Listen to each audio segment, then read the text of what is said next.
This is Maintaining Your Rain Garden, presented by me, Ashley Ritchie, the Grant Program Specialist here at Ramsey-Washington Metro Watershed District. Oh my goodness. Let's see here. We will, as you guys are putting questions into the Q&A or chat, we will be answering those at the end. So I'm going to kind of go through the presentation. Feel free to put the questions in, but we will address those at the end. All right, we'll go ahead and keep going. Maybe, let's see here. We're on the right screen. Nope, still not. All right, that'll work. So just a quick overview about what I'll be talking about tonight. Quick history about the Ramsey-Washington Metro Watershed District, and then we'll dive right in. What is a rain garden? How are we inspecting it? How are you maintaining it? And then we'll jump into some tips for plant ID and weeding, as well as some resources, including new ones, that we have to offer. So just quick background, I think a good chunk of folks here on this webinar either have participated in some way, either in the Stewardship Grant Program or volunteered with us. But in case you haven't, the Watershed District's goal is to preserve and improve water resources and their surrounding ecosystems. We're about 65 square miles across 2 different counties, lots of water. We've got 20 lakes, 5 streams, hundreds of wetlands, and we have 12 different cities that are within our jurisdiction. We have a variety of priorities, most notably our flood risk mitigation, erosion control, water quality monitoring and improvement, as well as education and outreach. The district addresses these priorities via several programs, including regulatory, water quality monitoring. We have an education program, as well as projects and planning. And natural resources, can't leave them out. Okay, sometimes, there we go, let's see. All right, just a plug for the Stewardship Grant Program. If you haven't already did a project, or if you've done one previously and you want to do another one, the Stewardship Grant Program is a grant program that the district offers for cost share. It supports practices that are designed to filter and reduce runoff, as well as protecting groundwater, restoring the native ecosystems, preventing flooding, and then lessening the effects of drought. We do offer coverage of design costs. So we partner with Ramsey County Conservation Division, as well as the Washington Conservation District, to offer design services from landscape designers. There is anywhere from 50 to 75% cost share. For rain gardens specifically, we do offer 100% for shorelines. That's up to $15,000 for residential properties as well. And then just a note that anything over $5,000 does require board approval. And here tonight, talking about rain gardens, one of our top grant projects are rain gardens. So let's see. There we go. So the Stewardship grant opportunities, just dive in quick more detail, all capped at $15,000. The habitat restorations, which are going to be your native plantings, 50% cost share, rain garden, 75% cost share, shoreline restoration, that 100% cost share. We do offer a maintenance grant, which I will touch on later. So what is a rain garden? It is a shallow basin, essentially, that is collecting stormwater runoff and then holding that water so that it infiltrates. It should drain within 48 hours. And so what is it doing? It is reducing the runoff, which can lead to reduced flood impacts. It helps recharge groundwater. It also filters and treats pollutants. Other extra benefits, because there's always more bang for the buck right there, is that aesthetic feature, as well as creating habitat, and you don't need to fertilize it. A couple examples of different types of rain gardens that you might see or that you might have is the curb cut, which is going to be the image on the left. These are gardens where they're along streets or boulevards, and the curb has actually been cut away to take some of that runoff into the basin itself. There are also non-curb cut, which are going to be like the picture on the right, where your downspouts have been directed into it, or it's capturing from like your driveway, or roof runoff.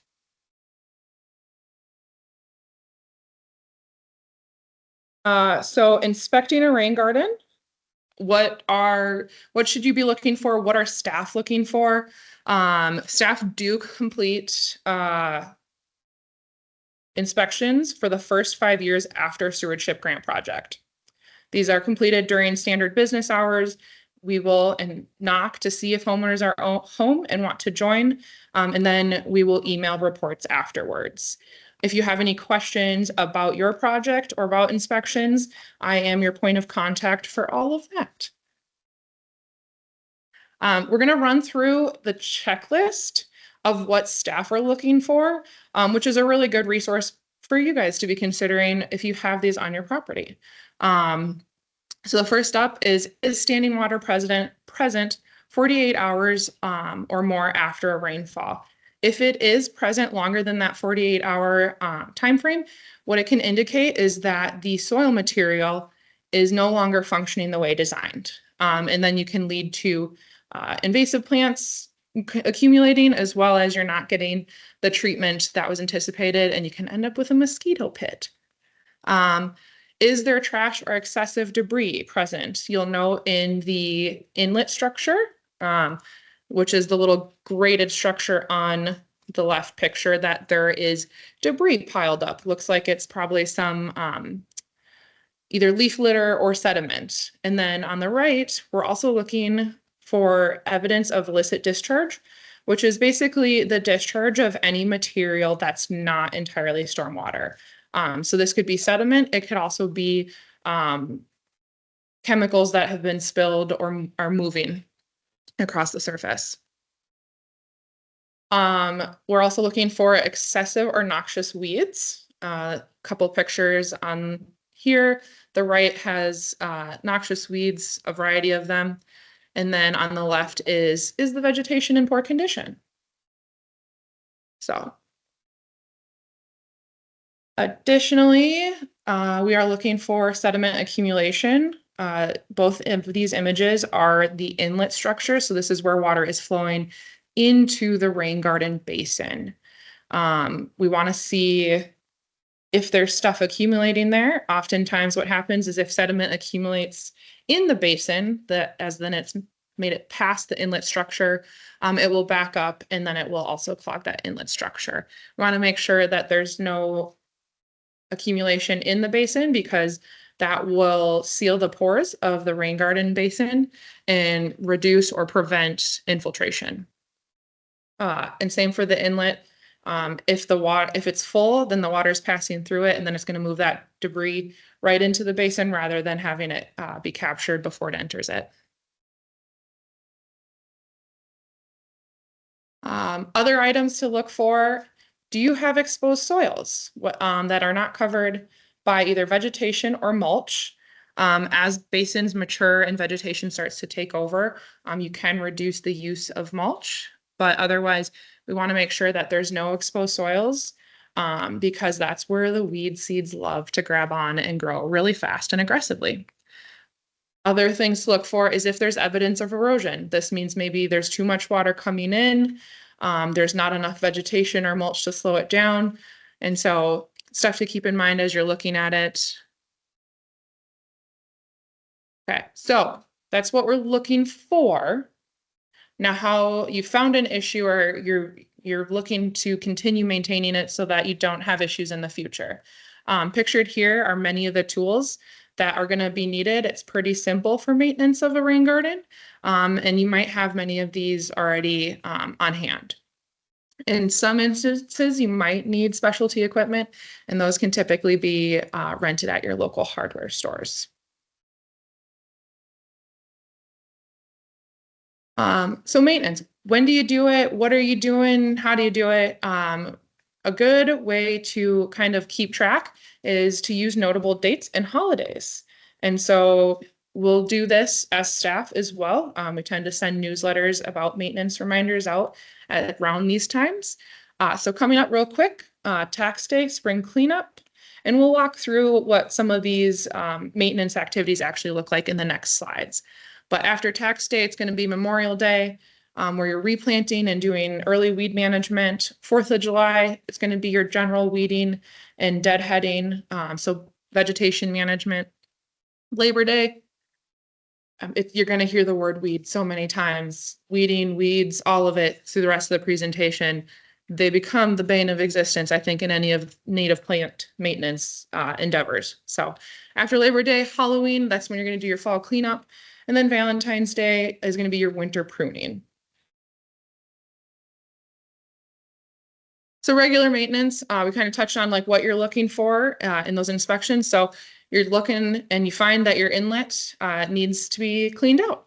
So that's what you need to do for regular maintenance, typically once a season, unless you have high traffic areas that is moving a lot of debris, or if you have a lot of trees that are in and around your basin. So you want to make sure you're clearing out that debris, sediment, as well as trash. And then always checking for standing water 48 hours after rainfall.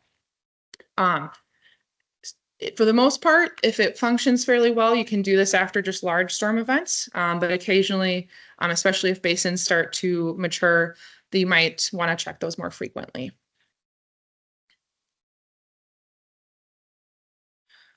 Spring. So now we're going to run through kind of those seasonal maintenance guide or tips. So for spring, and you're going to see spring or fall. This is, you could go either way. Depends on kind of what you're looking for. In general, you're going to be removing and composting old plant material. You should leave, when you're cutting back material, you should leave 2 to 3 inches of the stem so that you don't damage the crown of the plant and actually reduce its success at growing in it next season. Spring cleanup allows to keep winter habitat and food. So I think most folks have seen the dried native vegetation waving around in the winter. That's a really good source of food for birds as well as habitat for native bees who nest in the stems. Something to note too, like the difference between spring and fall, you might have a lot to maintain. And so from a workload capacity, you might just want to do some of that in the fall to help disperse that workload. So spring mulching is going, or fall, you're going to want to make sure, take a look at your basin. If you find those bare spots where soil is present, you're going to want to go ahead and renew the mulch to keep at least a 3-inch layer until plants are well established. Once the plants are well established and maintaining ground cover, then you can reduce that use of the mulch.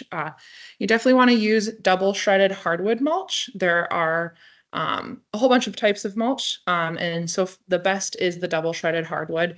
You do want to avoid any dyed mulch or recycled mulch, as well as the wood chips. The wood chips like to float away. Dyed mulch contains dye that can have undesirable material, and the recycled wood can also contain chemicals because it generally comes from the chipping of pallets, which have been treated.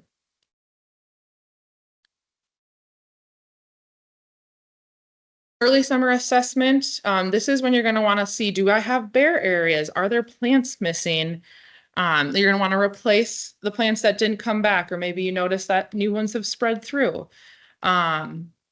Maybe a certain species did poorly, another species did really well, and you want to move them through. Otherwise, you may want to go to the nursery and buy whole new plants. We recommend this in the early summer so that you can enjoy the thriving plants throughout the season, but it also makes sense to have them get a well-established root system through the summer. As far as dividing your existing plants, many of the perennial plants do really well doing that in the spring. There are some that do better with fall division, and so there is a link at the end, and we'll have a couple resources with tips and tricks on which one prefers what. Summer weeding. Again, back to the weeding. You're going to want to go through your gardens and look for Any of those noxious weeds or undesirable plants, those might be natives that got a little aggressive and moved somewhere that you didn't want them to. Or you can let the natives go wild and just focus on removing any of the weeds. Winter pruning. So you're going to want to, this is particularly for shrubs, which can have its own whole presentation. I am by no means an expert on this, but I'm good at finding resources for it. Good general guidance is to make cuts. I'm sorry, excuse me. Is to remove the damaged and dead branches and then make those cuts in late winter. So this is before any of the internal fluids of the plant can move around, and it reduces the spread of disease and damage generally from winter. Species-specific timing is found online, mostly through the University Extension Services. Again, links that we'll have at the end. So you've gone through, you've done the best that you can with your rain garden, but you're still seeing issues. So when should you call for help? If you're continuing to see erosion, even after you've regraded and added mulch back in or added plants back in, if you see standing water for more than 48 hours, especially if you've cleaned the bottom of the basin out or the inlet protection out, and then honestly, if you just have any questions, that's what staff are here for. Staff are here to help. If you have questions, we can either get you the answer or we'll direct you to the resources that will help you.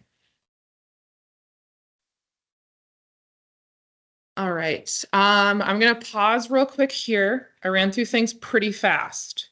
If there are any questions, go ahead. For folks who are just joining a little bit late, go ahead and put any of your questions in the Q&A and in the chat. I'll take about a 60-second break to give you some time to think about it, ask any questions, and then we'll keep going. And just a note for anyone, for folks, this is going to be recorded and it will be posted on our YouTube page.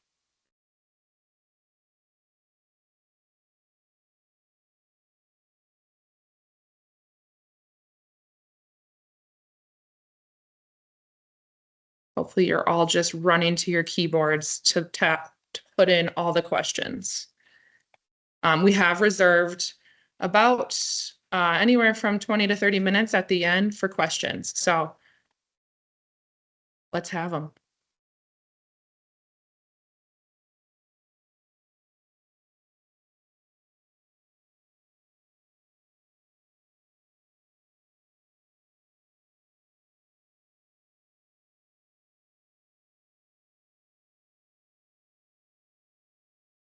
I'm bad at keeping track of counting to 60, so I'm gonna keep moving along. So rain garden plant identification tips. Some overall tips would be to create a journal. I'll dive into that in a couple slides here. And then use caution with common names. There are a lot of plants that are different species but go by the same common name. So, and then understand that there are different growing cycles. So, and this is in particular very important for weedy species and non-native weedy species, even some of our native species that can be aggressive or weedy. The growing cycles are typically split into annual, biennial, or perennial. And then you get to break down annuals into even winter or summer, which affects their bloom time.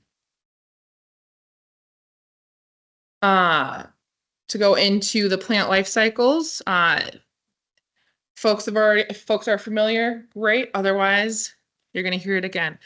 So an annual is going to be a plant that in 1 year completes its entire growing cycle.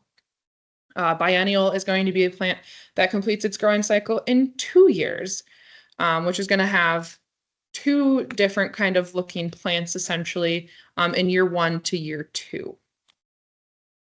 And then perennial is a plant that is going to come back year after year. see, we'll go through these in more detail on the next slides. So creating the rain garden journal, jumping back to that, items to include when you're creating this journal. You're going to want to hopefully hold on to the plan drawings or plant list with the plant layout that either was designed for you or that you designed yourself. So within that, and we want to keep track of that, what was planned versus what was actually planted. Many times as you're going through and a rain garden is getting installed, some plants on that plant list as designed were not available at the time, or over the years they might change as some species die out and you replace them with new ones. So you want to keep track of what's in there. And so another good tip is to take pictures of the plants that you want. And I would recommend a young picture, a seedling picture, as well as an in-bloom picture, because sometimes they can look very similar as seedlings as a group of plants, but then once they bloom, they're quite easy to tell apart. And then you want to keep track about notes for maintenance, as long as with its dates. This can help if anything does end up kind of going wrong, or if you do see any struggles with plants or function, then we can kind of look back and see what have you tried and help diagnose what we could do better. You can do it in physical or electronic copy, but otherwise, generally just good to keep track so that you can always look back and see, because it's also easy to forget what you've done.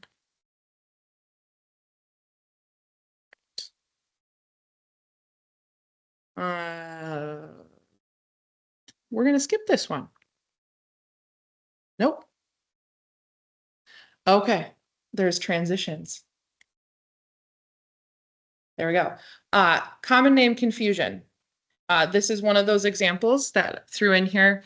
All of these terms and phrases are common names for a single species, which is, I am most familiar with it as creeping Charlie. But there are also other plant species in the nettle family that are called creeping Charlie as well. So a reason to look at the genus and species Latin names. Diving back into how to know if a plant is a weed or a native. In your rain garden, there should only be perennials for your native plants. In general, they're planted in regular spacing.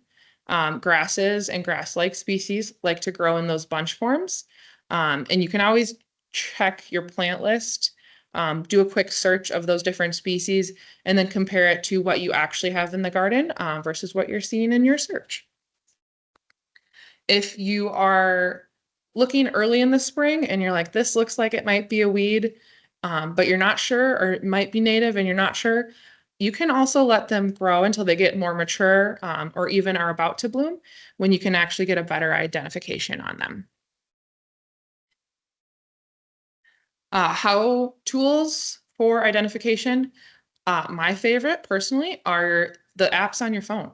You can download an app. It's with you all the time. I don't know too many people who are without their phones when they're outside, whether they're snapping pictures of the insects. A few apps that are really great, PlantNet and Seek by iNaturalist. Other apps that also work, but we've seen maybe struggle to correctly identify, Picture This and PlantSnap. Still good resources. In all instances, you might want to just double check what the ID is from that app. The apps, if you're not familiar with them, will give you pictures to compare what you're seeing versus what has been identified as that plant species. So it's fun to see. They're typically geolocated to your location or region. So if you're in the Midwest, it should be only showing results for the Midwest versus in the Southeast US. Other options are both digital or printed guides. I have a screen grab here of Minnesota wildflowers. Probably one of the best online resources for Minnesota native plants. Other than this one, other online or printed guides, they're going to typically be organized by bloom color or family. And then you can use characteristics like the plant type, leaves, flower stems, and growth form to kind of sort and go through. They do tend to require a little bit more plant knowledge to be able to go through their organization charts. When doing searches on a browser, in this instance, we've used Google as an example, be specific about what you're looking for. Excuse me. So in this example, swamp milkweed is on the left and it shows a whole bunch of gorgeous pictures of swamp milkweed. But let's say that's not what you have in bloom and that's what you're trying to look for. Adding the criteria that a seedling is what you're looking for completely changes the results. So don't be afraid to add modifiers such as leaves, blooms, stems, because it will greatly change the search results that you get.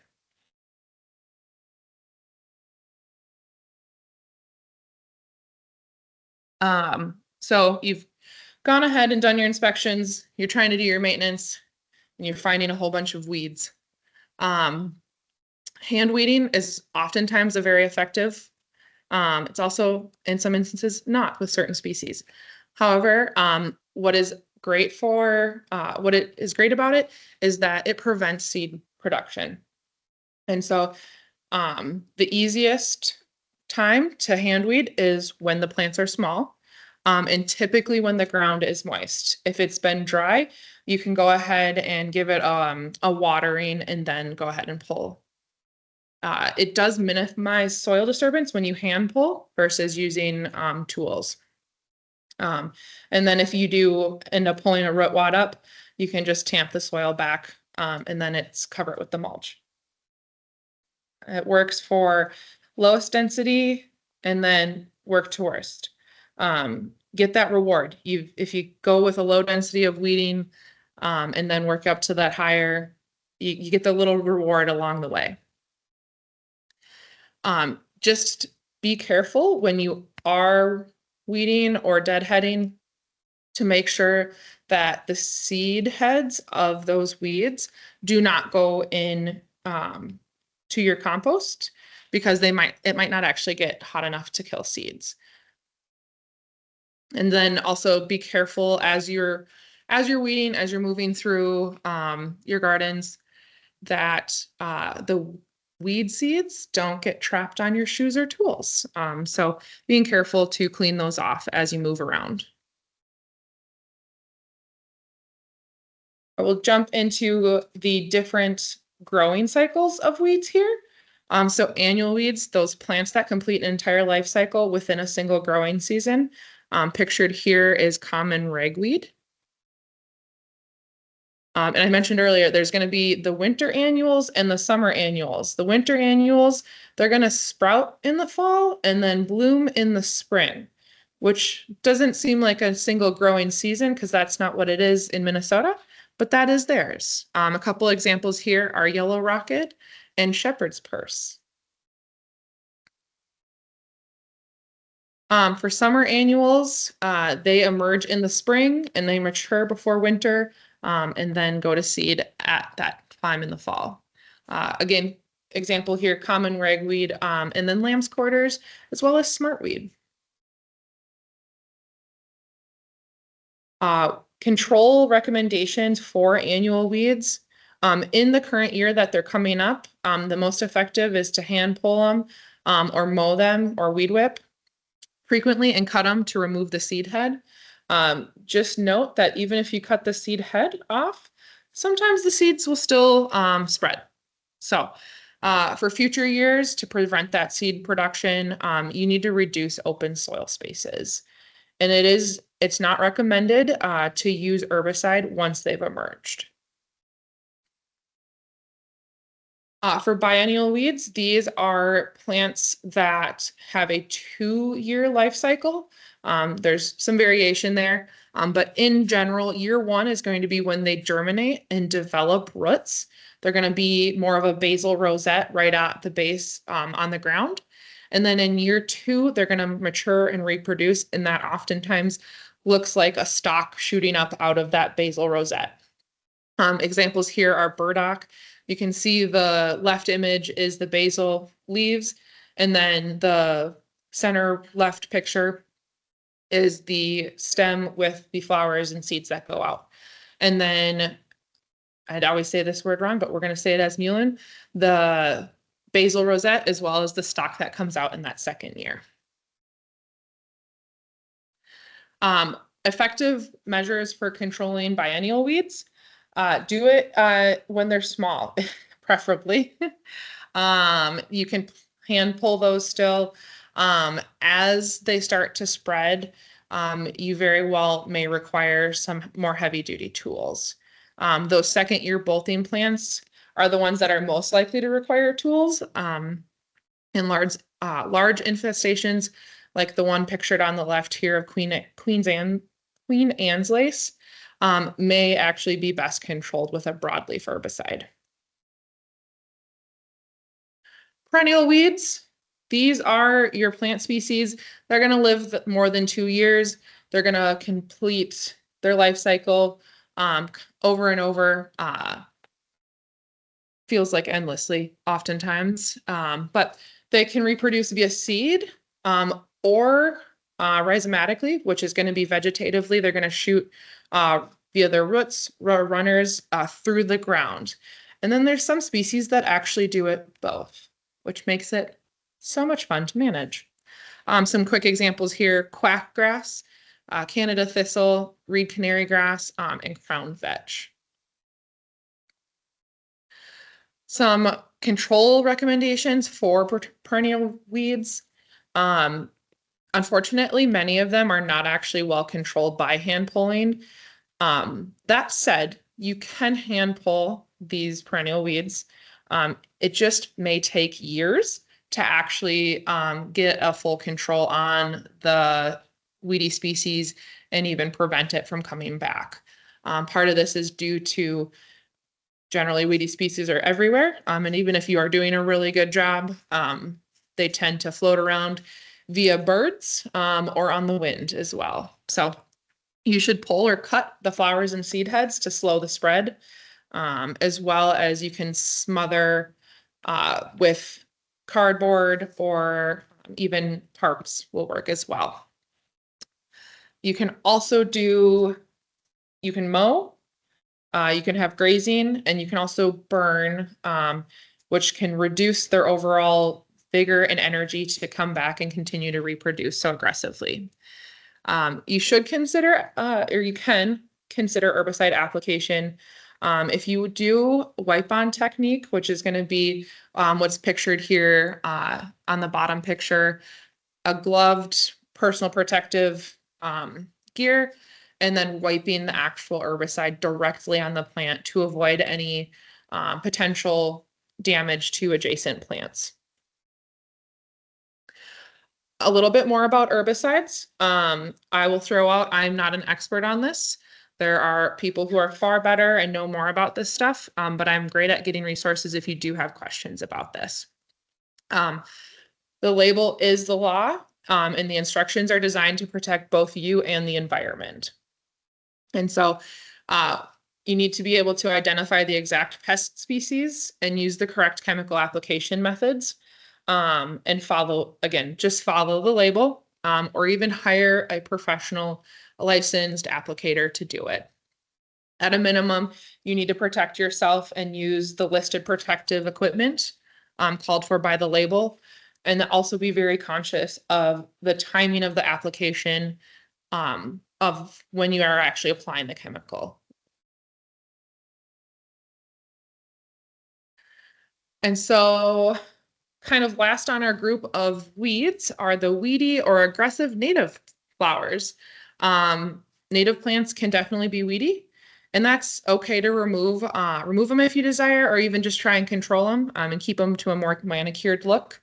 A couple examples, common milkweed, as well as Canada and tall goldenrod, and daisy fleabane. Fleabane. Another one that was kind of more recent to my knowledge or in my experience is actually Monarda bee balm that we've seen starting to kind of get aggressive and take over because it likes the drought conditions. And while some other species struggled, that one flourished. So there's nothing wrong if you want to control or remove native flowers, as long as you're maintaining no soil exposure. Truly, you can kind of do what you want with your rain garden.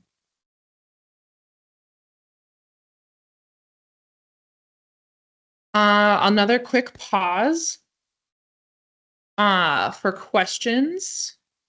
Again, go ahead and throw those in the Q&A or the chat.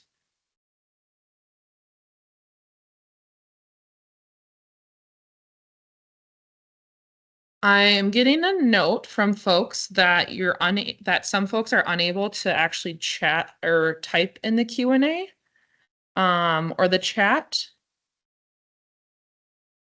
So let me just pause.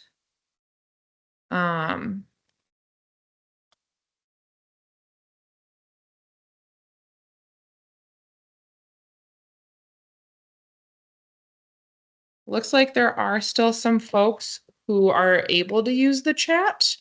For any reason, or for anyone who is having issues with the chat or the Q&A function, if you do have questions, my contact info will be at the bottom of this. It's also on our website. Please reach out and we will be sure to get your questions answered.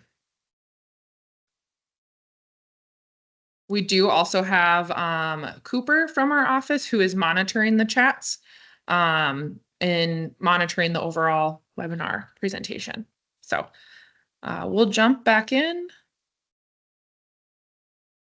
But yeah, if anyone is having issues entering a question into the chat or the Q&A, please feel free to email me directly.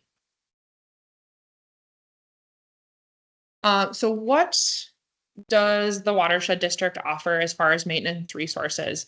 It can be a lot for individuals to take on maintenance of even a small rain garden. Weeds are pesky, life happens, weather happens, maintenance can be quite a handful. So to support that, the district offers a few different resources. I'll run through them in the next slides, but it's going to be a maintenance grant, useful links handout, and just general resources links. And then we have a new pilot program. Diving into the maintenance grant, this is for anyone who has completed a stewardship grant with the district, especially for new projects, or any within especially the last 5 years. If you've completed a grant previously and you didn't apply for a maintenance grant and you're struggling with maintenance, please reach out. We still have some exceptions and some flexibility there. In general, the maintenance grant is going to be 50% cost share. So the district will reimburse up to 50% of actual costs for materials and contractor labor. This is up to $1,500 annually for 5 years. You can hire this out for a contractor or you can do it yourself. I'll just note that if you're doing it yourself, in-kind services are not considered an eligible expense for reimbursement. Useful links. I'm not expecting folks to be able to click on these as I'm running through them, but I just want to kind of run through a couple of them so that you start to hear the names. You might already be familiar with most of them.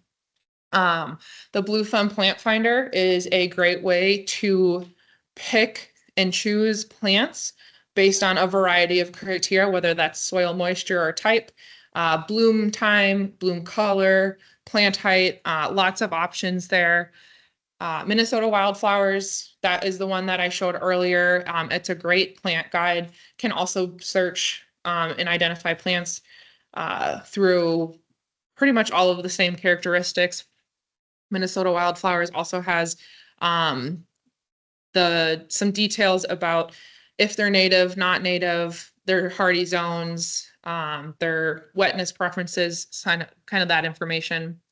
The U of M extension has several different sites that are really good resources. A kind of general one is the Yard and Garden. And then for weed identification, they have a specific, is this a weed page. So for seedlings, we found that the Iowa Seedling Guide is a really good resource to be able to identify plants when they're not in bloom. And so I've got a note here, useful resources handout is coming soon to the website. It's not on there yet, but what we're doing is we're compiling a whole bunch of useful resources as far for plant identification and some of our maintenance tips and guides. And that'll be kind of in one central location underneath the Get Involved tab and the Stewardship grant. Right now, some of those resources are kind of spread out across the website, so we're going to bring them all in. It's going to be, should be, fingers crossed, a quick and simple way to get to it. And then, so jumping to our pilot program, I know a good chunk of folks in this webinar are actually master gardeners for Ramsey County that will be assisting as mentors for this program. This is the first year of the program. It's its pilot year, and its goal is native plant mentorship. It's a partnership between the Watershed District and the Ramsey County Master Gardeners. The Ramsey County Master Gardeners will be assisting residents. These are for residences that have previously completed a stewardship grant project. And the goal will be to provide education and assistance for native plant identification, strategies for weed management, as well as how to kind of increase functionality and aesthetics of your native plantings. Who is eligible to sign up for a site visit? I guess kind of run through it.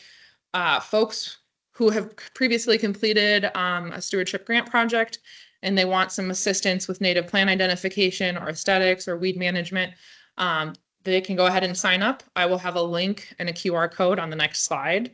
What will happen at the site visit? Again, it's going to be that plant ID, weed management, and kind of general garden design and education from the Ramsey County Master Gardener volunteers. Site visits are going to run this year, May through September, on the 2nd and 4th Tuesdays, as well as the 3rd Saturday of each month, May through September. May does have an exception where the Saturday is the 4th Saturday.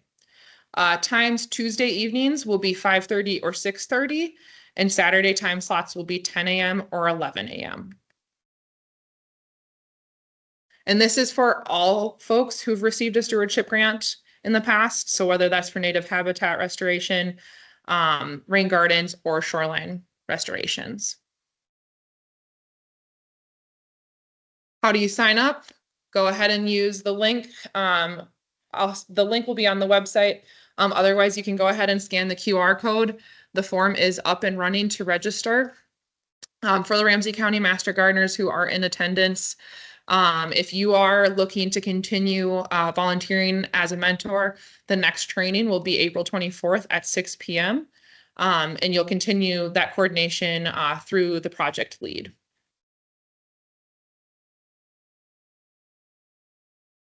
That's all I have for you folks. We'll go through questions here.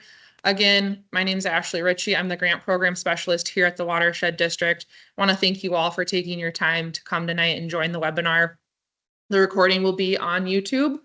And then if you have any questions that don't get answered, we will be sending out, we'll send out answers, obviously, if you ask any within this webinar, or feel free to reach out directly. With that, Cooper, have you read questions for me? Yes, thank you, Ashley. So it looks like people are still having issues with the chat and the Q&A feature. If that is the case, please use the raise your hand feature. That way I can go ahead and unmute you so you can ask your question. or shoot Ashley an email and she can get back to you with an answer. So let's get started on questions.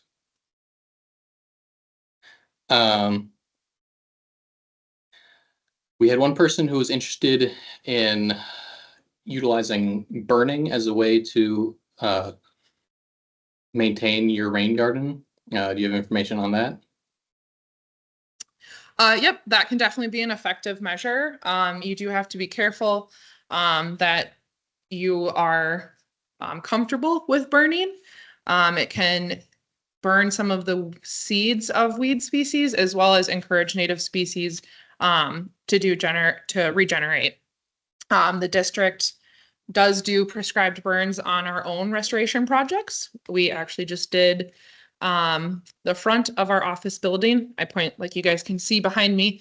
But yeah, that is definitely an effective measurement for native plant management. You can also, right. instead of do a full burn, you can use a flame torch. All right. We have another question about the your slide on the maintenance schedule.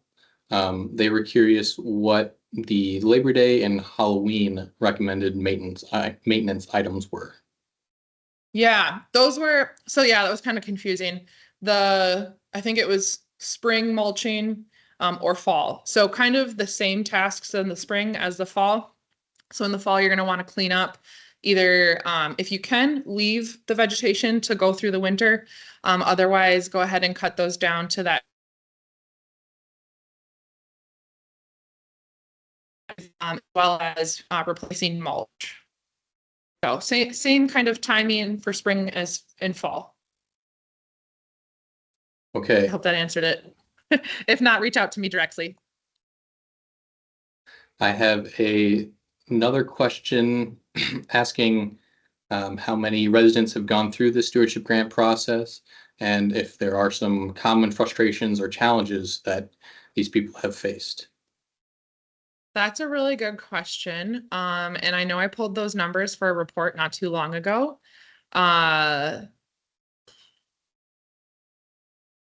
It's a lot of residents. Last year we had over 50 applications. So on average, we typically have about 20 to 30. The stewardship grant program has been in place since I believe 2006, 2007. But yeah, so it's been a lot. The maintenance grant is a newer portion of the stewardship grant, and I believe we have about 86-ish of those since its start in I think 2018. But so yeah, common frustrations and challenges. The maintenance is what has been the biggest frustration for any project, I would say. Another one could be is contractor reliability, I guess I'll say. But yeah, those are kind of the main frustrations and challenges is the actual maintenance. And then if you are using a contractor, sometimes they can be a challenge. Okay. To continue with that contractor vein, someone is curious if you had any recommendations for contractor resources to help with rain garden and native planting maintenance. Yep. We actually maintain a list of contractors who have successfully completed projects on our website. It's going to be under the Get Involved tab, Stewardship Grants. And then it is all the way at the bottom of that screen. It's going to have BMP suppliers. So if you need native plants, we've got several different vendors on there. And then a list of contractors who not all of them do maintenance, but a good chunk of them do. Some only do maintenance if it's a project they've installed previously. But that's a good resource to start out with. And if you've, it's not a holistic list, I'll say that, and it's not necessarily a recommendation. It is a list that we've compiled to try to help folks narrow the pool down. These contractors, we have generally seen successful projects and maintenance by them. Okay. Getting back to using fire as a maintenance method, someone was curious about how you would go about obtaining permission to conduct a burn in your yard. That's a great question. I don't actually know the specifics on that, but I know people who do. So I can, we can reach out. If you want to reach out to me directly, I can make sure to get you some resources on that. We do have a burn boss on staff. And that's kind of the length of, that's kind of the extent of my knowledge specifically for burning. You typically need a permit, you need to contact the fire department. There's a whole bunch of other stuff, and I think it's slightly different for residential versus larger scale. So I don't have the specific answer to that, but I can definitely get you it. All right. I have someone who is interested in hearing some more details about the April 24th event. Yep. So the April 24th event is going to be specifically for the Ramsey County Master Gardeners who want to continue to sign up to be a mentor in that pilot program. So this was a required training to be a volunteer for that program, and that April 24th one will also be a required training. I believe that a sign up genius form will come out from the project lead Simba on the Ramsey County Master Gardener side. Awesome. I have a question asking if you mentioned the Watershed District's Lake Phelan shoreline plant book, and that they wanted to say that they think it's a great guide for identifying plants. I did not mention it. I would have to have other staff who have been here longer than me and know better. I don't know that we have remaining physical copies of that or a digital version. I do know that we maintain a list, a native plant list on Seek by iNaturalist, that is specific to Ramsey-Washington Metro Watershed District. Our natural resources team maintains that. So I didn't mention it. It is a great resource. I would have to double check on availability of that resource other than the natural resources or the iNaturalist plant list. Okay. It looks like Diana has a question. I should have allowed you to unmute your mic. So you want to go ahead and do that.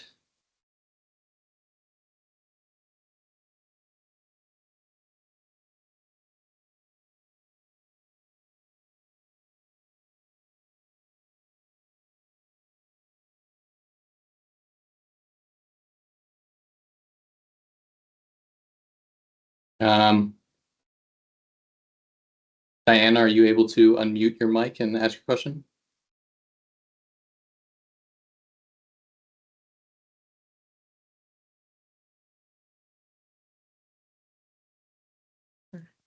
All right.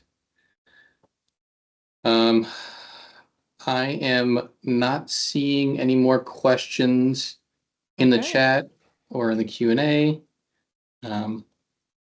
Again, if you're having difficulties asking questions, try and use the raise your hand and I can unmute you to ask your question.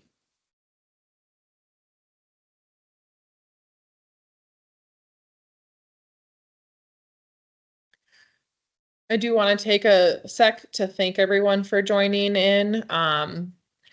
If you joined for this, I believe there was a similar webinar hosted a few years ago.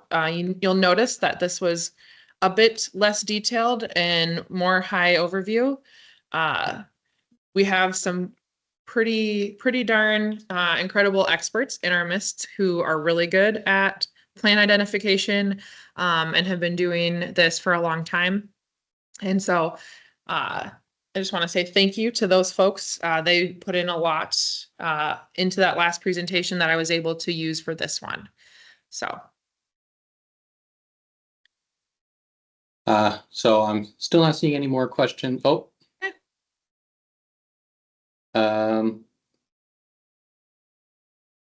So yes, this presentation is recorded, and we will post the recording of this onto our Ramsey-Washington Metro Watershed District YouTube channel. So if you missed portions of the presentation, you can find the whole presentation there. Alrighty. All right.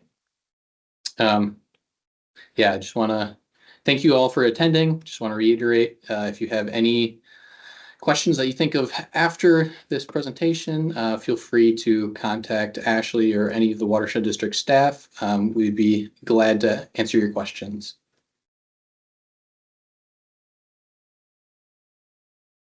Thank you all for joining us. Have a good rest of your evening.